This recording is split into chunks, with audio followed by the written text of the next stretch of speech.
Afternoon everyone. आज हम पढ़ने जा रहे हैं फ़्लो कंट्रोल के बारे में। फ़्लो कंट्रोल इन डाटा लिंक लेयर। ठीक है, फ़्लो कंट्रोल क्या होता है? ये एक टेक्निक है that generally observes proper flow of data, कि मतलब हमारा जो डाटा प्रॉपरली फ्लो कर रहा है फ्रॉम सेंटर टू रिसीवर। ठीक है, ये बस वो देखता है फ़्लो कंट्रोल कि हमारा जो डाटा विदाउट एरर पहुंच रहा है। ठीक है, it is very essential because it is possible for centre to transmit data और information at very fast rate. क्योंकि इससे जो है ये बहुत ही एसेंशियल है, इससे हम सेंटर जो है अपना डाटा बहुत ही अच्छे रेट पे भेज सकता है डाटा, और रिसीवर को पता लग जाता है कि हमें इंफॉर्मेशन भी रिसीवर ने रिसीव कर ली और उसे प्रोसेस कर ली। ठीक है, this can happen only if receiver has very high load of traffic as compare to sender. ठीक है, रिसीवर के पास ज़्यादा डाटा कैपेसिटी होनी चाहिए अपने डाटा को भरने के लिए एज़ कम्पेयर टू सेंटर, क्योंकि उसको डाटा को रिसीव करके उसे प्रोसेस के लिए भेजना होता है। ठीक है, और if receiver has power of processing less as compare to sender, और रिसीवर की जो प्रोसेसिंग स्पीड है वो थोड़ी कम है। ठीक है, फिर वो मतलब जो डाटा है वो फ्लो जो होता है उसका अच्छा रहता है। ठीक है, flow control is basically technique that give permission to two of the stations that are working. ठीक है, मतलब परमिशन देते, पहले सेंडर को परमिशन मिलती है सेंड करने की, देन रिसीवर को मिलती है रिसीव करने की। रिसीवर को मिलती है बाद में एक्नॉलेजमेंट भेजने की अगर उसने रिसीव कर ली।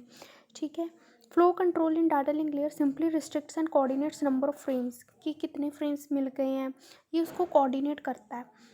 ठीक है, फ्लो कंट्रोल के वर्डिंग से ही पता लगता है फ्लो कंट्रोल क्या होता है। फ्लो को कंट्रोल करता है।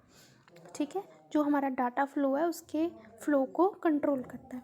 दो टेक्निक्स है इसमें, एक होती है स्टॉप एंड वेट, एक होती है स्लाइडिंग विंडो। ठीक है, जो स्टॉप एंड वेट क्या करती है, ये मेथड सबसे ईजीएस्ट है, सिंपलेस्ट फॉर्म है।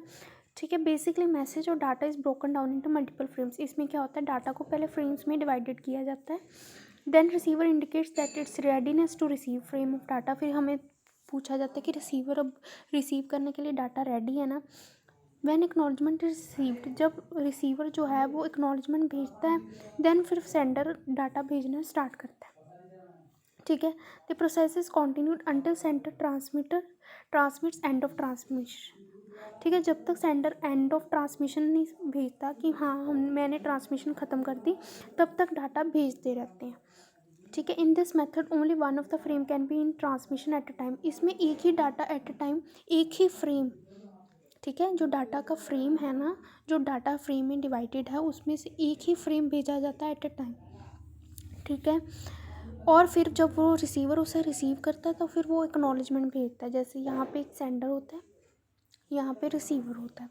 पहले डाटा का एक फ्रेम रिसीवर को भेजा जाता है, फिर रिसीवर एक्नॉलेजमेंट भेजता है कि हाँ मैंने रिसीव कर लिया, फिर देन नेक्स्ट भेजा जाता है, फिर एक एक फ्रेम एट अ टाइम भेजा जाता है।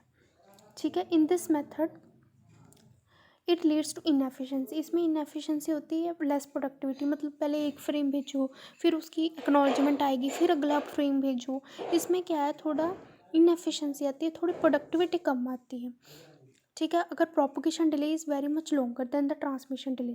प्रोपगेशन डिले क्या होता है? ठीक है, प्रोपगेशन डिले होता है डाटा को, ठीक है, रिसीविंग पोजीशन में लाने का। देन द ट्रांसमिशन डिले होता है डाटा को सेंडर को रिसीवर तक पहुंचने का। ठीक है, अगर लेस प्रोडक्टिविटी होगी, अगर प्रोपगेशन डिले काफ़ी ज़्यादा होगा देन ट्रांसमिशन डिले। ठीक है, इसकी एडवांटेज क्या है कि ईजीएस्ट है, सिंपलेस्ट है। ठीक है, क्योंकि हमें पता लगता रहता है कि हाँ ये एक फ्रेम भेजा, ये इसने रिसीव कर लिया, इसकी एक्नॉलेजमेंट आ गई, फिर अगला भेजेंगे। ठीक है, ईजी है। Then another sliding window, it can also be use for noisy channels. हम इसे नॉइजी चैनल्स के लिए भी यूज़ कर सकते हैं। ये मेथड एक्यूरेट है। ठीक है, ये मेथड बहुत ही स्लो है, ये इसकी डिसएडवांटेज है। In this only one packet of frame can be Saint eight a time. इसमें हम एक ही फ्रेम एट अ टाइम भेज सकते हैं। It is very inefficient. ये इनएफिशिएंट है क्योंकि हम इसमें एक एक भेजते हैं, इससे हमारी ट्रांसमिशन क्या होती है, स्लो होती है। नेक्स्ट आता है स्लाइडिंग विंडो। स्लाइडिंग विंडो में क्या है, reliable in order delivery of packet of frame is very much needed. ठीक है, reliable in order delivery of packet हमें चाहिए। ठीक है, इसलिए ठीक है, इसमें क्या होता है, इसमें हम काफ़ी मतलब एक विंडो बनी होती है, एक होती है सेंटर विंडो, एक होती है रिसीवर विंडो, ठीक है। इसमें multiple frame eight a time हम भेज सकते हैं, ठीक है। ये एक विंडो का साइज़ होता है, उस विंडो के साइज़ के अकॉर्डिंग ही हम भेज सकते हैं, ठीक है। It is a point-to-point protocol that assumes that none of the other entity tries to communicate until current data frame transfer gets completed. ठीक है। In this method, sender transmit or send various frames of packet before receiving any acknowledgement. ठीक है। इसमें हम काफ़ी सारे frames भेज सकते हैं। जैसे अब सेंडर है, ये रिसीवर है। सेंडर ने जैसे उसके पास है थ्री फ्रेम्स उसने भेजने हैं, तो वो भेजेगा 1 2 3। अब 3 भेज दिया, वो जब उसने रिसीव कर लिया ना, वो एक एक्नॉलेजमेंट भेज देगा, एक्नॉलेजमेंट 4। 3 रिसीव कर लिया, एक्नॉलेजमेंट भेजेगा 4 की, कि मतलब अब मुझे 4th डाटा सेंड करो। फिर मैं 4 करूँगी, 5 करूँगी, ठीक है, 6 करूँगी, ऐसे मतलब मैं मल्टीपल फ्रेम्स सेंड कर सकती हूँ। In this method, both the sender and receiver agree upon the total number of data frames after which acknowledgement is needed to be transmitted. इसमें उनको एग्री करना पड़ेगा कि हाँ हमारा इतना विंडो साइज़ होगा, इतने फ्रेम्स मैं भेज सकता हूँ, इतने तुम रिसीव कर सकते हो, ठीक है। उस अकॉर्डिंग इसने डाटा रिसीव करना है, ठीक है। Data link layer receives and uses this method that simply allows sender to have more than one acknowledged packet. इसमें क्या हो सकता है, अगर बीच में जैसे मैंने अब 1 भेजा डाटा, 2 इसको रिसीव ही नहीं हुआ, 2 रास्ते में रह गया, 3 भेज दिया। अब 2 की क्या ये नेगेटिव एक्नॉलेजमेंट भेजेगा कि हाँ ये मुझे डाटा रिसीव नहीं हुआ, फिर मैं 2 का भेजूँगी, ठीक है। इसको हम लेटर ऑन अच्छे से दोबारा करेंगे, ठीक है। आज हम थोड़ा बेसिक कर लेते हैं कि होता क्या। इट परफॉर्म्स मच बेटर, ये बेटर परफॉर्म करता है देन स्टॉप एंड वेट, ठीक है।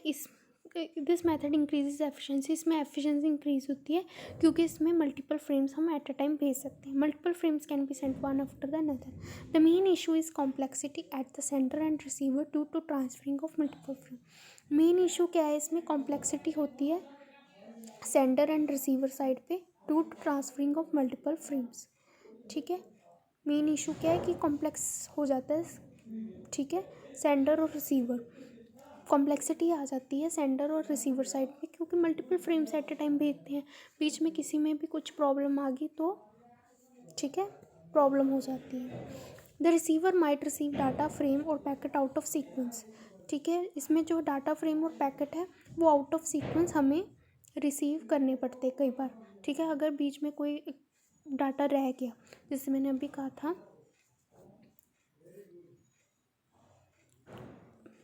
1 डाटा भेजा, 2 बीच में ही रह गया, 3 भेज दिया, ठीक है। अब 3 की जो है, अब सेकंड हमें दोबारा से जब इसको नेगेटिव एक्नॉलेजमेंट मिलेगी कि हमें सेकंड रिसीव नहीं किया, तो इसे सेकंड दोबारा से भेजना पड़ेगा, तो क्या है हमारा सीक्वेंस जो है ख़राब हो गया।